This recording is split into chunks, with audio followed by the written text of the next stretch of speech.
Brucks was last seen by mother the evening of April 10th, 1995, as she dropped him off at the Jefferson City, Missouri Country Kitchen restaurant to meet with an unknown individual. Douglas did call his mother on April 11th, 1995, to tell her he was at the lake and someone was going to give him a ride home. He was supposed to drive his mother and his mother's friend to St. Louis, Missouri that day, but he never showed up. His family has not seen or heard from him since that phone call. Douglas was last seen wearing a tan vest, jeans with a hole in the knee, black turtleneck, tennis shoes, and wire-rimmed glasses. The circumstance surrounding Brucks' disappearance is unclear, and foul play is suspected. At the time he went missing, Brucks was carrying a $5,000 check from an insurance policy. The check was later cashed in Columbia, Missouri. The identity of the person who cashed the check is known, but the individual's name was not publicly released. Pressure from work led to abuse of his prescriptions, and when the medications ran out, he was self-medicating with alcohol. He had struggled with addiction for about 10 years prior to his disappearance, and he'd been through rehabilitation several times but couldn't stay clean. The circumstances surrounding why he disappeared are unclear. "We are just a regular family from Jeff City," Debbie Hamler, his sister, said. "We went through West Elementary and the Jeff City schools. My dad ran a service station, so he always sponsored my brother's sports teams. I see the people that we grew up and they always say, 'Your dad was so nice.' Lots of people finally work up the nerve to say, 'Did you guys ever find Doug?' They don't know because we don't really broadcast it, but they can know that we never found Doug.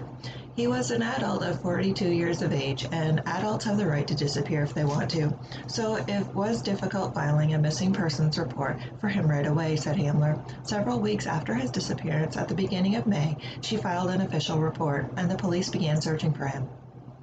At first, everyone was hopeful maybe one day he would walk through the front door. After the first few months passed, the reality seemed more dismal, and after a year had gone by, Hamler felt certain he was dead.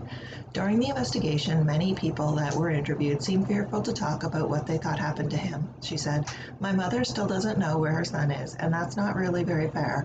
And I know there are people who probably know what happened to my brother. Not knowing is the worst part," she said. "And how can a whole person just disappear? How can there be no evidence of him anywhere?" Before he disappeared, Hamler said her brother seemed to be doing better. He had a steady job and became a Christian.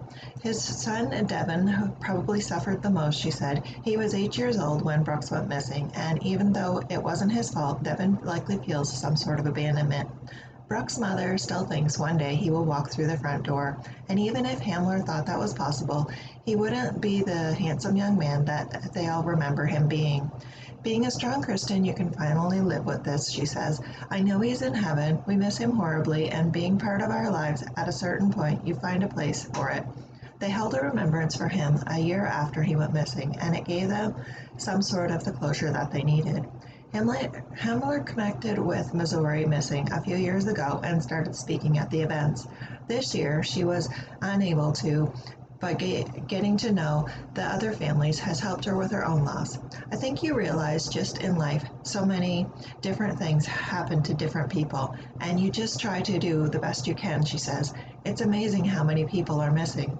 Douglas M. Brucks was a white male, born on July the 25th, 1953, and has brown hair with green eyes, and he stands 5 feet 6 inches tall and weighed approximately 170 pounds when he went missing at 41 years old. His name is Doug and wears wire-rimmed eyeglasses. If you have any information on the case, please contact Jefferson City Police Department at 573-659-8477. And if you would like to remain anonymous, please contact your local Crime Stoppers unit.